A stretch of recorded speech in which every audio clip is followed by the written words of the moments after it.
Good morning, and you're welcome to today's Signpost webinar. We hope you're keeping safe and well wherever you're joining us from today. So today we're going to be talking about a very innovative project called the FERTIMANURE project. And we know that the current dependency of EU agriculture on fossil-based mineral fertilizers has been identified as an extremely serious threat to food security across Europe and indeed the globe. However, the 1.4 billion tonnes of organic manures across Europe present a real opportunity for modern farming. The FERTIMANURE project is a project dedicated to develop strategies to efficiently recover minerals, nutrients, and other relevant products from animal manures. And the aim is to produce reliable and safe fertilizers that can compete in the European fertilizer market.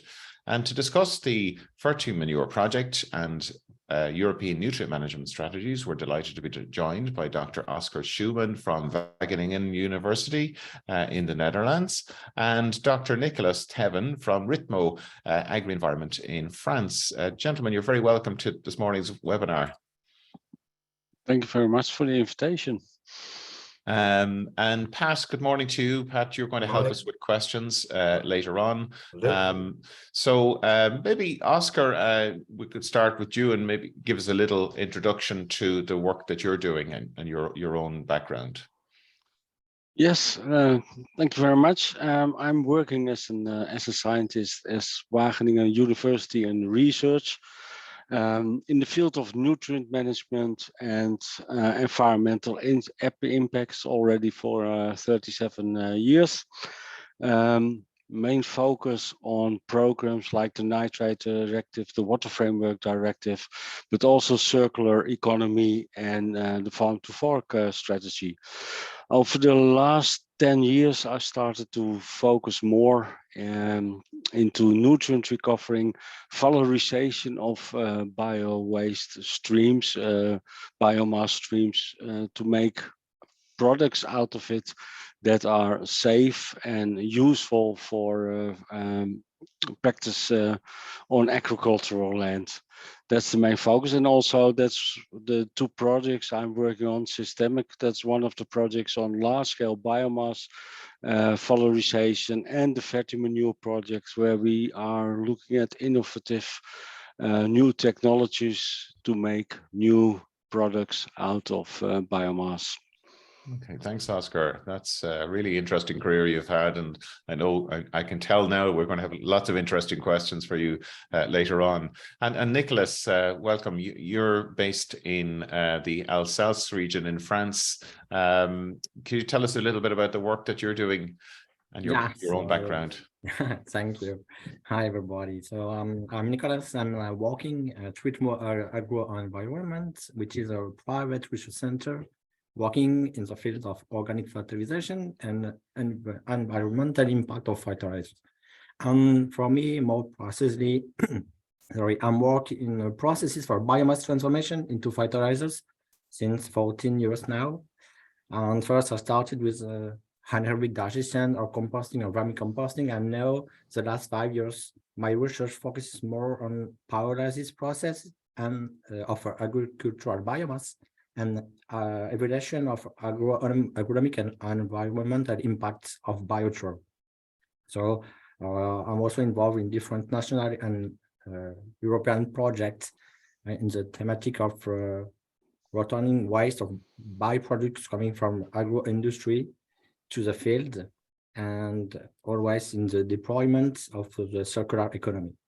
Okay, great. Yeah, no, definitely a lot of interest in Ireland on the whole biochar area as well. So I think there'll be a lot of people interested in your part of the presentation.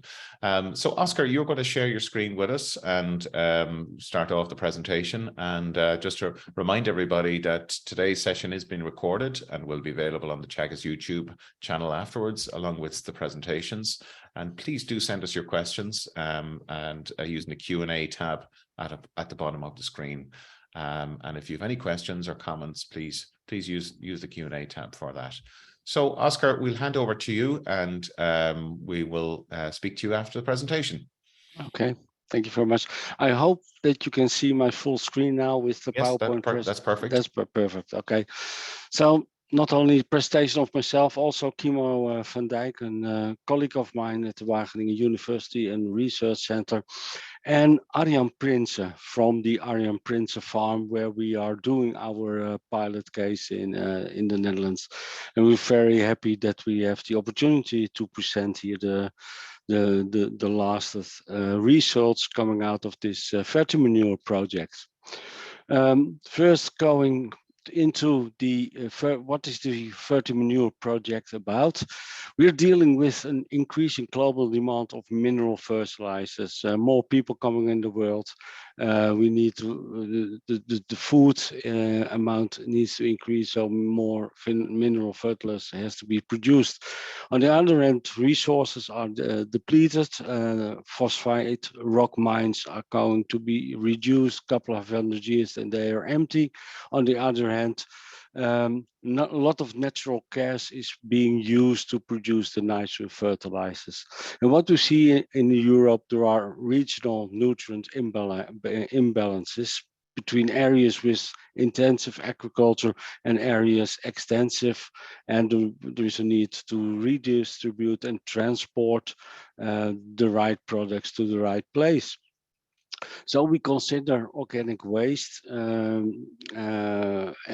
a real opportunity to meet with the current goals of the bioeconomy, the circular economy, the farm to fork strategy, and all these sustainability goals. We have to go into a more transition to make use of all the products that we produce and reduce them. The current nutrient use efficiency is the use of fertilizers versus what is consumed is only 20 to 30%, so that's rather low. What are the goals of the FERTIMANURE project? To develop, integrate, test, validate innovative nutrient management strategies, to efficiently recover mineral nutrients and other relevant products from agronomic value, like organic amendments and biostimulants. And we do that from animal manure because it's the main secondary resource of nutrients that we have. And we finally want to have reliable, safe, tailor-made fertilizers that can compete with the European fertilizer market. So that's the main goal. We have 5 pillars in the project. First of all, we are looking at nutrient recovery products and end products from different sites in Europe where they are produced. We are looking at the agronomic performance. What are the sustainability and safety aspects? Finally, of course, also the business models, and last but not least, the acceptance by the farm, so that we can prove the quality of the product, and also for the chemical industry and the policymakers to show that the products are safe. Today, in the project, we have 5 on-farm pilots running, and today we will discuss the Dutch one and the France one. I will present the Dutch one. So the Arjan Prince farm, the Dutch pilot located in the eastern part of the Netherlands. Here you can see the family Prince on a package of milk of Friesland Campina, making themselves strong for a better climate. It says he's very sustainable minded. This farm, trying to become a front runner in making use of his own production process and going to the next level into nutrient cycle and nutrient management strategy. Here you can see his farm at the right side, 60 milk cows, 24 young stock, a couple of hectares of grassland, also for nature conservation and maize. And you can see over here, it's a digestion plant also, so he has anaerobic digestion with a nutrient recovery system. And why is he doing that? That is what's the main driver? And therefore, we first have to go to the Dutch nitrogen manure balance, and this is a figure over the last 5 years. The amount of nitrogen in million kilograms of nitrogen that is produced the amount that can be applied on land in green. So finally you got here the surplus. And over the last 5 years, it has been reduced. The surplus has been half of what it was in 2017. So we almost can close the manure balance. It's becoming to zero. Of course, we have still losses to the environment, but production becomes more in line what can be applied on agricultural land. However, recently, this year, 2022, EC said to the Dutch government, it's over with your derogation. We are phasing out derogation in a couple of years. So a reduction from 230 kilograms of nitrogen downwards to the 170 kilograms per hectare. Consequently, 60 million kilogram of nitrogen can't be placed anymore on land. So the surplus will increase with 60 million kilograms from 26 to 86 million kilogram of nitrogen as a surplus. So what we see now is that the total amount of required nitrogen for crop production is, at least in the Netherlands, much greater than the amount of nitrogen in the manure produced, and still we can apply less manure on land. So that makes that there is a need of nitrogen valorization out of manure as a substitute for mineral fertilizer. And that means that the nitrate directive should change in such a way that products which are capable and as good as mineral fertilizers should be accepted as mineral fertilizers. It's a discussion now with the EC, the renewal criteria to be implemented. That is very important that becomes real practice next year. So this is the situation, and this farmer was already looking into the options to valorize the valorization of nitrogen and his farm itself. So he has his own aerobic digestion, and the main reason to do that was because of the call of Friesland Campina. Friesland Campina, the dairy milk producent in the Netherlands, want to have a lower CO2 footprint. So that's why many dairy farms in the Netherlands are making the step to implement anaerobic digestion. Here you can see what the feedstock is, mainly slurry, some farmyard manure. In the past, some sugar beets, that's not allowed anymore, some feed residues, and total input of about 2,000 tons of products. And the quality of the diet you can see here on the right side. In terms of nutrients and dry matter and organic matter content. This is the process scheme of what he has been doing on his farm on digestion and nutrient recovery. So we have the production of cattle manure. Cattle manure is going to the digester to make a biogas out of it. And the biogas is used in a central heating power to produce energy and also heat that can be used at his own farm as a substitute from energy coming from the grid and heat coming from the grid. He's producing it by himself, and also for the nutrient recovery in his plant also. So that's an important step.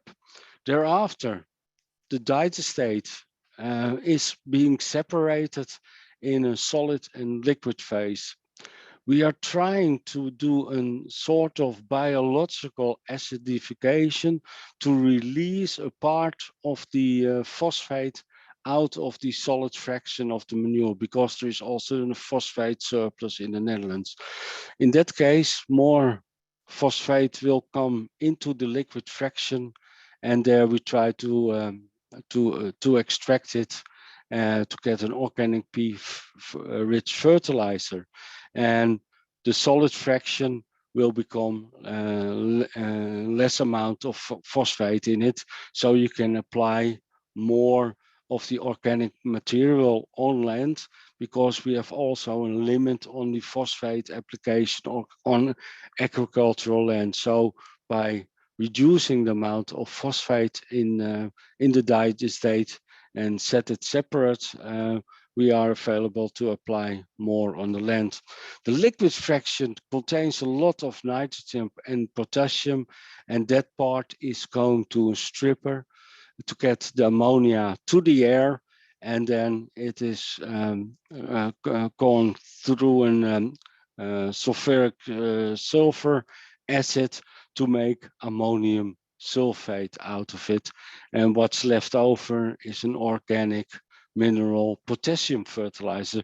So in this way we are separating the cattle manure products in different type of products: organic matter with a rather low P content, an organic P-rich product, a liquid product with a lower amount of nitrogen and a lot of potassium, and a real rich ammonia product. So a separation of the main nutrients out of the cattle manure. So the end stripping installation is operational at that farm. It's not always in use. Only when he needs the fertilizers, he's going to use it, and also taking into account the energy cost of his plant itself. The stripper operates in batches, so we can stop it easily, can be easily controlled. It works at a temperature of 40 degrees.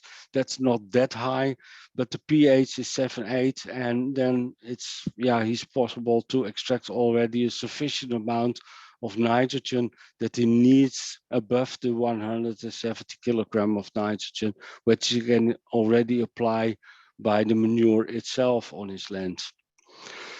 The main challenges are to achieve a stable and optimal nitrogen concentration of the ammonium sulfate in the batches, and also to regulate the pH of the product so that he can apply it at a pH of max 5.5 due to legislations regarding application technology. It's working, he's glad with it, so it's for him it's a big step forward.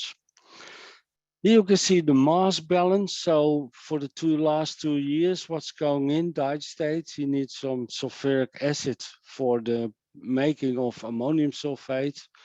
And then here you can see the amounts of produced bio-based fertilizers, we call them. So the soil conditioner, the wet orange pea sludge, not that much, but and the liquid potassium fertilizer, ammonium sulfate. And totally in balance. So the liquid potassium fertilizer is still the main part, but can easily be applied on the land because it doesn't have that much nitrogen anymore. So you don't have to transport it, to export it from the farm. You can see the nutrient content of ammonium sulfate over time, producing from 2021 up to recently September 2021. So about 5.5 gram per kilogram. That's 5.5% of nitrogen in this product, and the average is about 5.5%. There is sometimes better conditions, higher recovery, but most of the case is between 50 and 60 gram per kilogram, 5 or 6%. This is a more difficult picture, but I do want to present it because this is what the farmer tries to do now. He needs 140 kilograms of nitrogen on his maize land. This is just a scenario for maize land. a P limit of 30.6 kilogram P. That's about 70 kilogram P2O5. He wants to have 2,000 kilogram or organic matter on his land, and the sulfur not above 10 kilograms of sulfur per hectare. And now he has his, he can use only mineral fertilizers. He has also the bio-based fertilizers. He has his manure types, which can be the digestate or the cattle slurry itself. So he has different options to combine to meet with the end sources on his land. So he needs 140. And we did 2 scenarios, just one based on the recommendation. So I want to meet as much as possible with the conditions over here. And then you can see if you only apply mineral fertilizers, then the price will be rather high, about 600 euro per hectare. If you're going to be used bio-based fertilizers and mineral fertilizers, the substitution is less on maize land, not that much. Even if you going to use manure together with mineral fertilizers, then the bio-based fertilizers are skipped, but you can have a lower price per hectare. But finally, if he can use his cattle slurry together with the bio-based fertilizers, and then less mineral fertilizers are used, he has the best price if you look only at the recommendations over here. If you do it together, not only looking at the recommendations, but also with the price setting, then other combinations are possible in order with the required nitrogen. And you can see that in both cases, using his manure, the bio-based fertilizers and the mineral fertilizers are much better in the case than using only mineral fertilizers and the bio-based fertilizer itself. So we can make the optimum. And if you look at, for those conditions, what is the amount of P applied, we are really exactly at the level that is needed. And also for sulfur, we are exactly at the level that is required.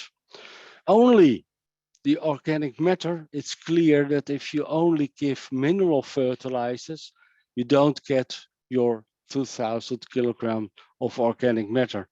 But in this case, even using the cattle slurry, the bio-based fertilizers, and a little bit of mineral fertilizers, you can even meet with the organic matter amount used for your land. So a real possibility to make tailor-made fertilizers out of your mineral fertilizers if you are going to do digestion together with mineral stripping into ammonium sulfide or other products. So we are looking at possibilities to make tailor-made fertilizers and to reduce the cost for the farmers to buy mineral fertilizers and meeting the requirements of the crop. Coming to my last slides, the lessons learned. This dairy farm can become much more self-supporting. The biogas production gives a lower CO2 footprint, and he can use his own energy and heat production. Now with the high prices, it's only benefit. And he has the option to sell the energy to the grid. He's producing his own nitrogen mineral fertilizers. He has a lower CO2 footprint also because of that, because there's no need to buy mineral fertilizers, mineral nitrogen fertilizers, which are produced with a high natural gas amount to produce the ammonium products. And he becomes less independent of the prices of the mineral fertilizers on the market, which are increasing now due to the war in Ukraine. He can do a better closure of the farm nutrient balance. options to produce tailor-made fertilizers for maizeland, and he can even do that for each cut of grassland. So the right blending of ammonium sulfate, liquid potassium fertilizer, soil conditioner, and the wet pea slurry. However, it's another farm business plan and additional farm activities. He is doing it itself, but there are possibilities to do the outsourcing, for instance, for the nitrogen recovery thing. But in fact, yeah, it's a transition that you have to undergo. Both biogas production and both the biogas business case and the nitrogen recovery and reuse business case are separately positive, even at normal energy prices. So he earns money. Economical point of view, there are no significant differences compared to mineral fertilizers. That's another work packages where it is tested. And the environmental impact, yeah, that's difficult to determine the differences in real farm practices. We can do a lot of experiments in the laboratory. There it seems to be okay. What is important is the 4R stewardship. So the right amount on the right place, on the right time, in the right form, can reduce always, in any case, the environmental impact. And finally, there is one barrier, and that's the nitrates directive at this moment, because all nitrogen products derived from manure are still manure and has to account for the 170 kilograms of nitrogen. So the recovery nitrogen for manure, the renewal criteria that needs to be implemented as soon as possible. That's important for the circular economy and also for the farm whole business case, and there are no economical and environmental aspects that can be concerned. Thank you very much for your attention. Thank you, Oscar. Really interesting presentation there. So I'm sure I can see the questions already coming through from your presentation. So if you could just stop sharing for us, Oscar, and Nicolas is going to share his slides with us then. So Nicolas, we have about 10 to 15 minutes or so. Yes. We'd like to leave some good time for questions afterwards. Yes, okay. Normally. Yeah, that looks good. Yeah, perfect. Okay, so I will present now pilots coming from France, and you will see there is a little difference from Oscar pilot's scale. Indeed, in France, we developed pilots, but mobile pilots. We are not at industrial scale, but objective is to use these pilots, so pyrolysis and nitrogen stripping, to move from farm to farms and to demonstrate to farmers and to produce data and collect data about byproducts, composition and characterization. So in details, at the beginning of the project, to focus on poultry manure, and with these dry products, we use pyrolysis process to produce biochar. Here, it's a photography of how pilots.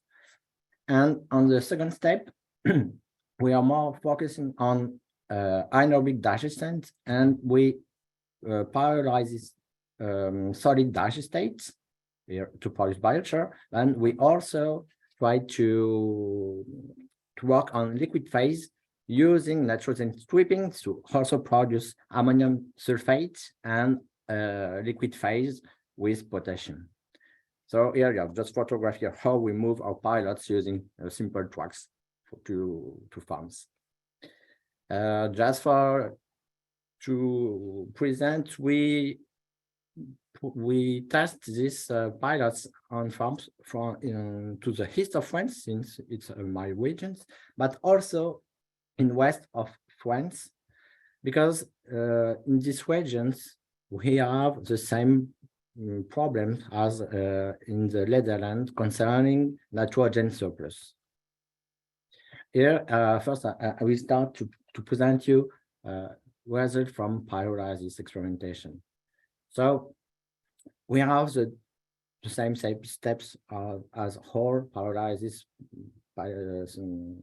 plants. So first, we need to grind our products because we have screw into our oven, and we are limited to 25 millimeters. So we need to grind our products and also to dry, which is a long step and expensive step if we are considering energy needed. But in our case, we use the sun, so no energy consumption. After we pyrolyze products and we obtain biochar, we pyrolyze at 700 degrees concerning poultry manure, and we reduce the temperature to 550 degrees for solid digestate.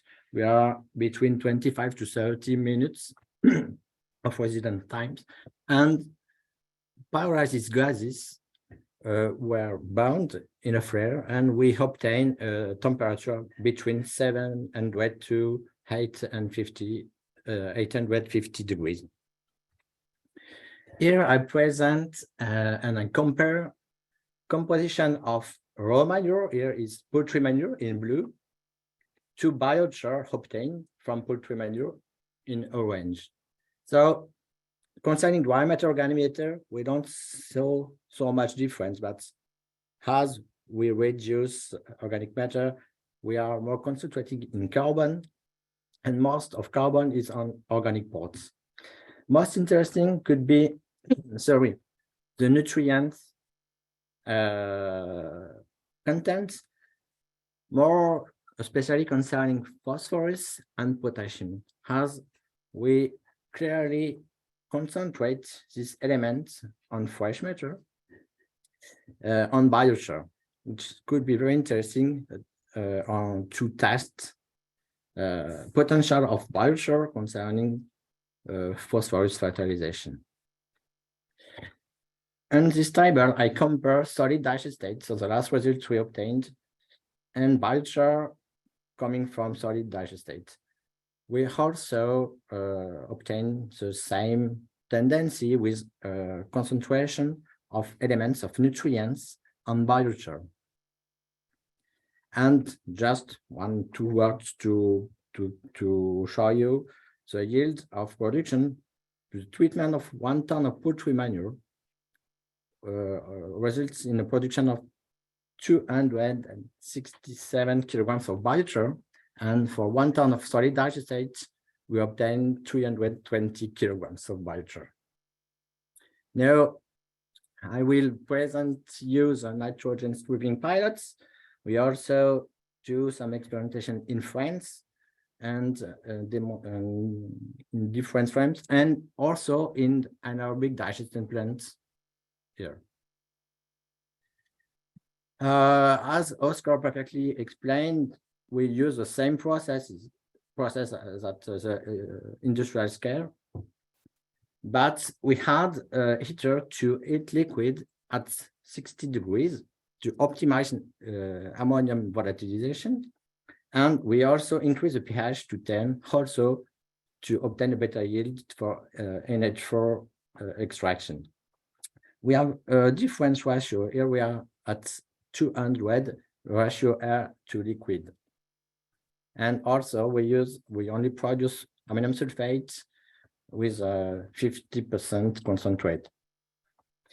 So we obtain a yield of nitrogen extraction ammonia extraction up to 85% of initial ammonium input. But in our pilots, the process could be carried out until the desired NH4 concentration is reached with a recirculation of treated digestates for restrip again. Here I present a table where I compare liquid digestate here to effluents, so ammonium sulfate produced, and liquid fertilizer we obtain after. We are in our ammonium sulfate solution, a concentration of total nitrogen between 4 to 6%, which all part is on ammonium form. We don't have potassium and we don't have phosphorus for this. Concerning the yield, we obtain the mass balance survey. We obtain the same result as Oscar. We are between 8 to 9% of total inputs, which is on ammonium sulfate form, and for the digestate, the amount of initial digestate is also in liquid fertilizer.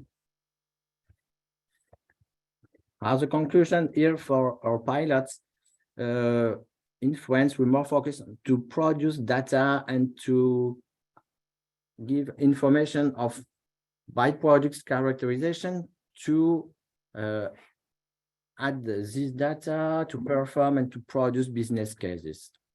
So concerning nitrogen stripping, we need to test and to on other farms and other liquid digestate to evaluate if the process and how works the process, and also to demonstrate to farmers that it's not so difficult and which to involve stakeholders to perform this process on their farms. And concerning pyrolysis process, it's the same way. We need to produce data also to test biochar produced on the fields, and also on pod trials to evaluate its agronomic performance. And a big point is also to estimate the energy balance. In fact, we need to evaluate the potential energy from each generated. We will focus on industrial examples for this. Yes, because if we consider literature review, pyrolysis process don't need so much energy, and energy produced could be used directly on the pyrolysis process. But the big point is it's for biomass drying, which need important energy content. And also for biochar, it's organic amendment with high stability, but there is some interesting results concerning the bioavailability of biochar. We already done some pod trials with interesting results in which P of biochar is bioavailable, but we need to confirm this tendency now. And thank you, everybody. Thank you for your attention. Thank you very much, Nicolas. Really great to see the practical examples, and particularly Brittany, which is not that dissimilar to some parts of Ireland as well. But I do know that there are issues there with nutrient balances in that area due to historic reasons. So I thank you both for keeping on time. So we've lots of time for questions now. So we have some questions coming in so far, but just maybe question to start off, Oscar.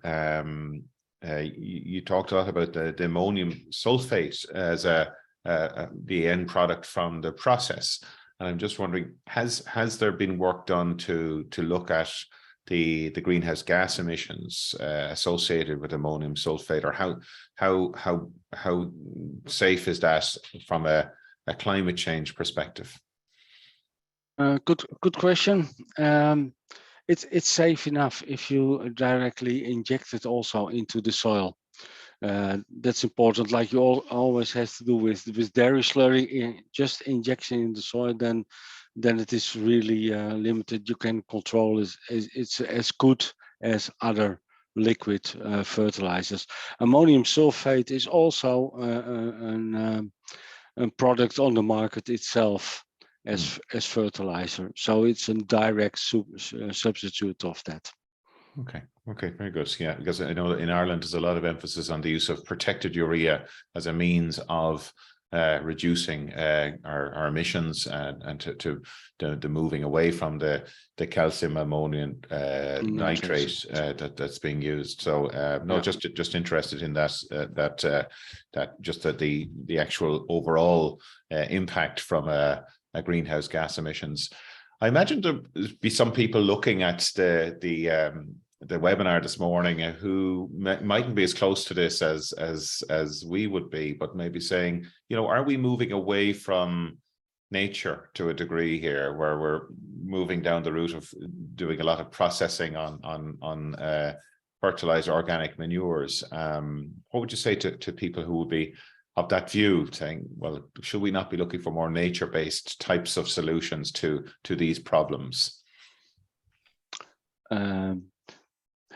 That has to deal with the type of farming that you are doing. You can become extensive or you can become intensive. And if you become intensive, then you need to do something with your surplus of nutrients that you are producing. And the best way is to recover it and you reuse it. We didn't want to do something with the how do you say, changing the agricultural system. We want to do it by just technical innovations as a step to close the nutrient loop. Yeah, that's a decision. You can also try to change the way you're setting up your agriculture, but your diet, everything in order to get a better closure of the loop. But that's another discussion. It is entirely, you know. No, I agree with you. I agree with you. And I mean, look, you're presented with the challenge, and you've very innovatively come up with solutions here to address those issues. Maybe, Pat, we should go through some of the questions, because there's some very, very good questions coming through from the viewers. Yeah, and I think there's a number of questions where people are trying to get their heads around that issue of whether we're responding to a regulation in what you're doing, and maybe I suppose what people are trying to do is put it in an Irish context and see with a very different system where it fits in. I suppose a couple of specific questions. One is, why is sugar beet no longer allowed in digesters? Okay, then you are increasing the amount of nutrients on your farm by importing sugar beets with nutrients. It increased the biogas production, but Friesland Campina said, no, we want to close the loop at the farm, so don't include other products anymore into your farm system. So become mono digestion approach. There's a question in relation to the capital investment at farm level that would be required for this, and I suppose an additional question about the ability or the preference for having this on individual farms as opposed to being maybe a cooperative approach with a number of farmers getting together to give them scale. Yeah. Both. Okay. The first question was about investments cost, I think you said. Yes. That's about you can say 100,000, 120, 125,000 for the digester for this farm scale. Okay. And also a similar amount, 100, 125, 150,000 for the stripping installation. Together with pumps and everything, we are calculating now for 380,000. So digestion and nutrient recovery, euro for the farm. Okay, and I suppose a related question on that is, and I think you alluded to it towards the end of your presentation, is the effort of the farmer and the workload that's involved in the management of this almost a separate enterprise, and the potential addition of workload and distraction from the core job of minding the cows. So yeah, exactly. Yeah, you're becoming more technical, I think, but that's why I use the word outsourcing. There is a possibility that engineers are going to help you, or separate units, or I presume further automation once you get this thing running. Yeah, really. really. That's just a comment that came early on, which thanks to you for a fantastic presentation. Just in case I forgot okay. to add in afterwards. You're Nicolas, welcome.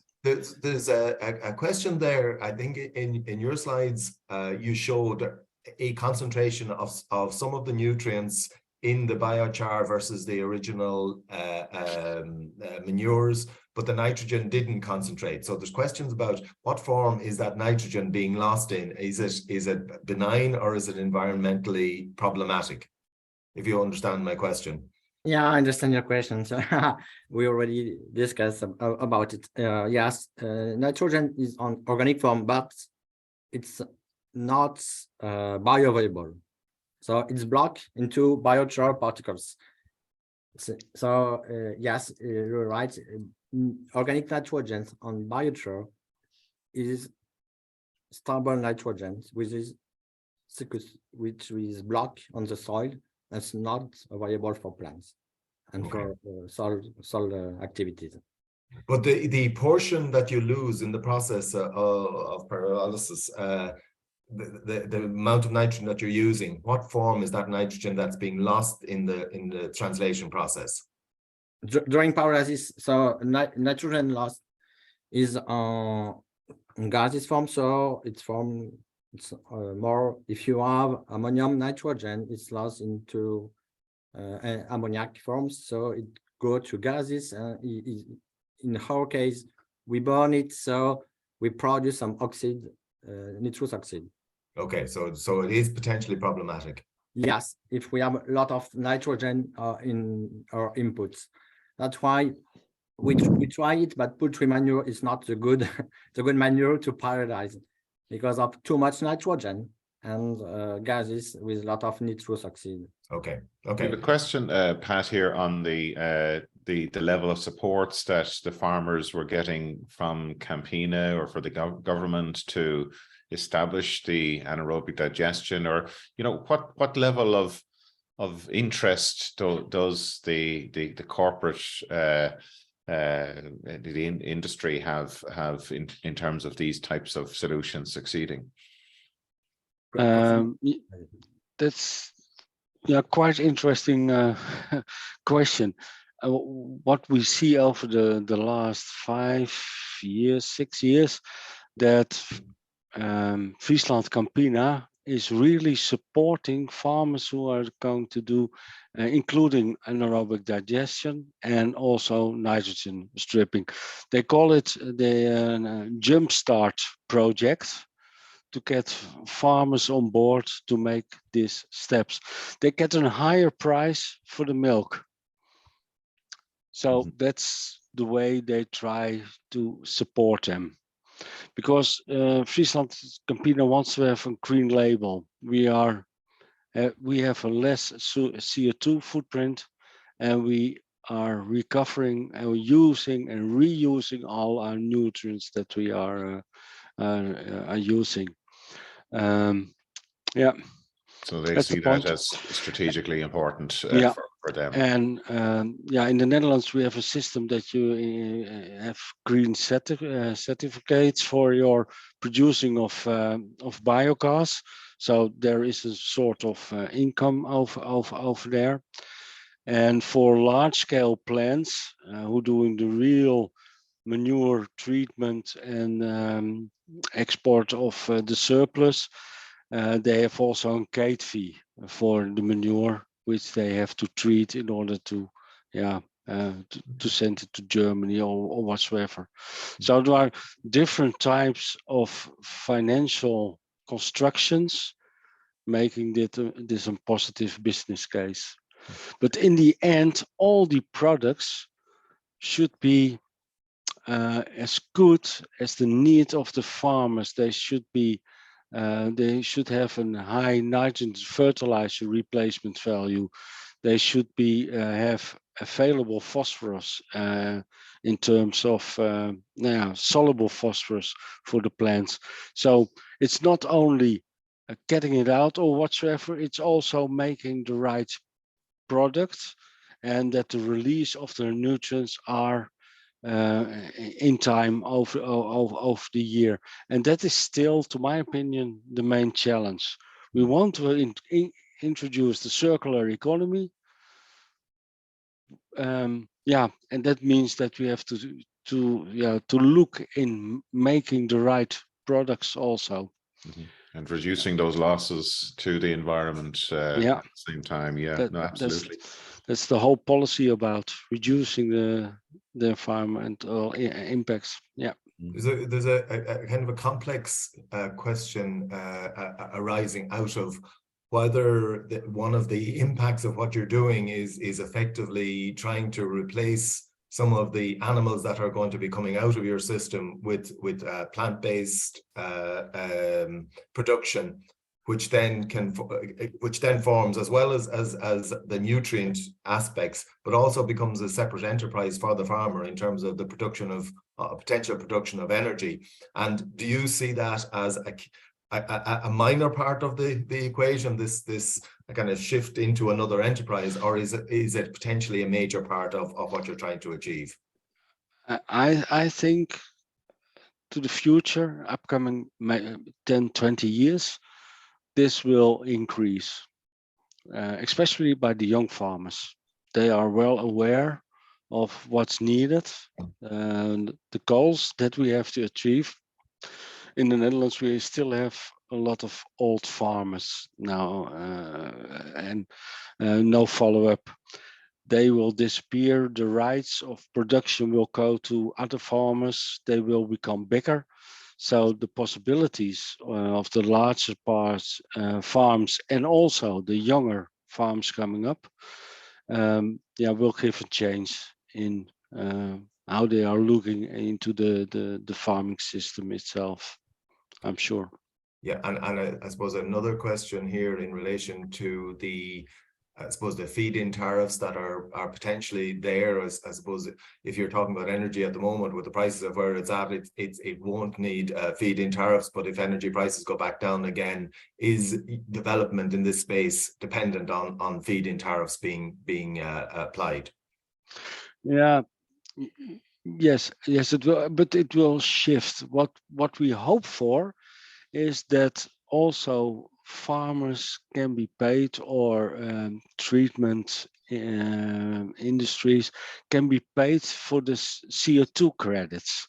So if they do it in the right way, you should be paid for those credits. That is stimulating. Then you will go not for just making biogas or whatsoever, do it in such a way that you get CO2 credits for it, or even methane or ammonia credits by reducing ammonia losses.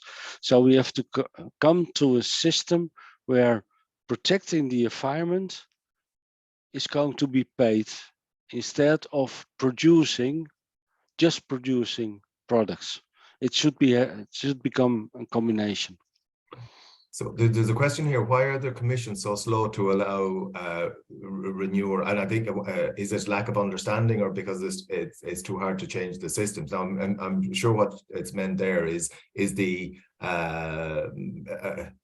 designation of the product of what you're doing being chemical rather than being organic. Yeah, this part, making nitrogen-rich products, mineral products, is chemical. It's not a way of organic production. Why is the commission so slow? I'm not sure. There is maybe a second agenda about this, because the countries who are doing this are countries with high intensive farming system, and the commission don't like those way of producing products. They want to go to a more extensive way, and they see if we allow this, then there will be more increasing possibilities to grow by these large farms and things like that. That's, to my opinion, the agenda behind it. In fact, there is a real barrier, and that is they don't want to break open the nitrate directive. If you break open the nitrate directive, everybody can change what they want to change, it has to go to 27 countries and things like that. Then we don't have a nitrate directive anymore. So it will be done by a sort of derogation, and each country has to ask for a derogation of this RENEWURE criteria. And if that's the case, then yeah, they're working now that that derogation will be possible. And that takes time, unfortunately. The link to organic, I found interesting. Within FERTIMANURE, we have a discussion nowadays. On one hand, the EC says we have to increase organic farming with 25%. Mm. And the other point is we have to increase our circular economy. But the products of circular economy, like ammonium sulfate, is not accepted as mineral products in organic farming.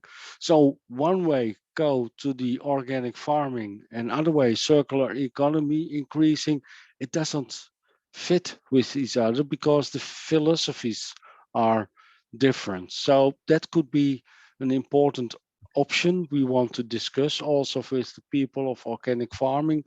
Yeah, how can we break this part, because we need each other. We need to come to the circular economy, and we need to substitute the mineral fertilizer and organic products. We have to accept both new ways of producing fertilizers. There's a kind of a follow-on to what you talked about in relation to not necessarily the organic, but the I suppose the balance of the production system, where I suppose in Ireland we've very much grass-based on grass, and I suppose one of the questions, and maybe it's particularly to Nicolas because their system is probably more similar to ours, is this development going to push farmers to a more indoor year-round indoor production system potentially than the outdoor system?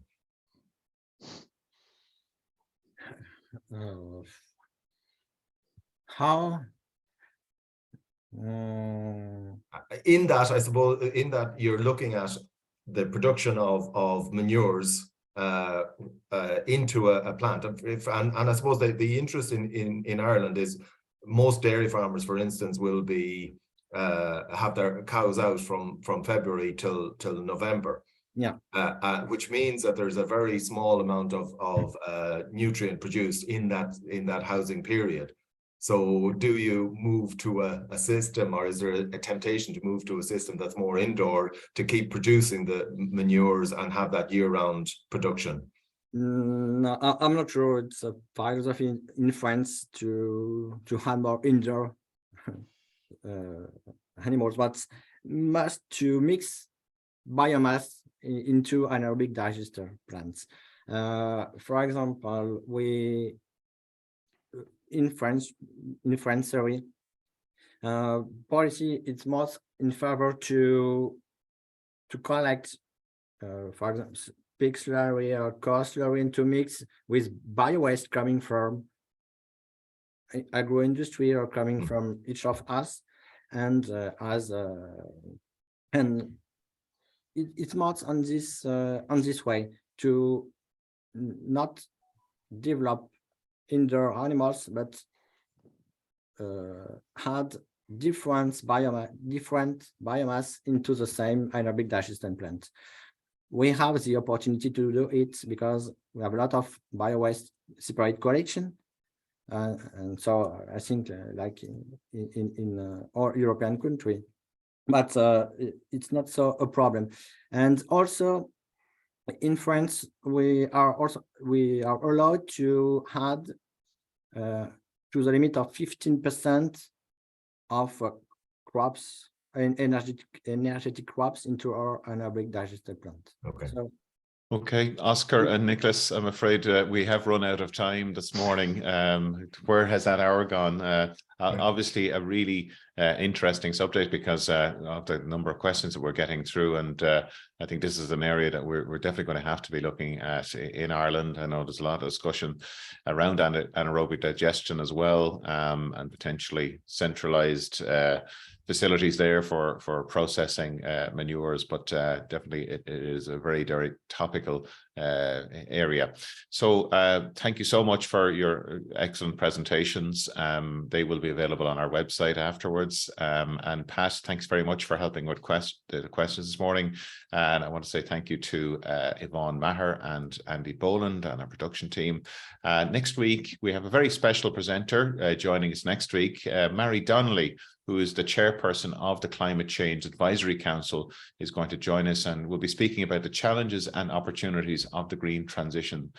So Mary, very, very important role that she plays as chairperson of the Climate Change Advisory Council, which is effectively advising the government in Ireland on climate change action over the next number of years. So we do look forward to welcoming Mary next week, and hope you can join us. In the meantime, have a good week, and I hope you all get to enjoy the Late Late Toy Show again tonight. It's hard to believe it's a year since we had this discussion. So enjoy the weekend, and thanks again for joining us. Okay. I'm sure our presenters haven't a clue what you're talking about when you're Absolutely not. It's a very Irish thing, Oscar and Nicolas, an Irish tradition around Christmas time. So we'll send you the links. Okay. Thank you Take care. very much. Bye-bye. Thank you very much.